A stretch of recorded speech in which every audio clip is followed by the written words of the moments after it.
Understanding the type code for the VT-HNC100 digital access controllers. VT-HNC100 identifies it as a digital access controller. 1 means it is designed for one hydraulic axis. 20 indicates it is component series 20. W means it is designed for wall-mounted installation. 08 refers to the number of digital inputs and outputs available. P means it has a Profibus DP interface. 0 means there are no evaluation electronics on the model.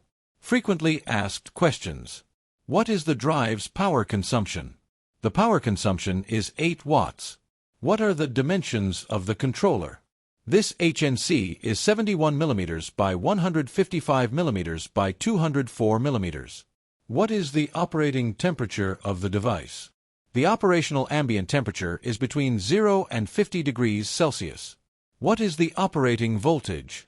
The operating voltage is between 18 and 36 VDC. How much does the controller weigh? This VT-HNC weighs 1 kilogram. Thank you for watching. Wake Industrial is your partner in progress for all Bosch Rexroth controller sales and replacements.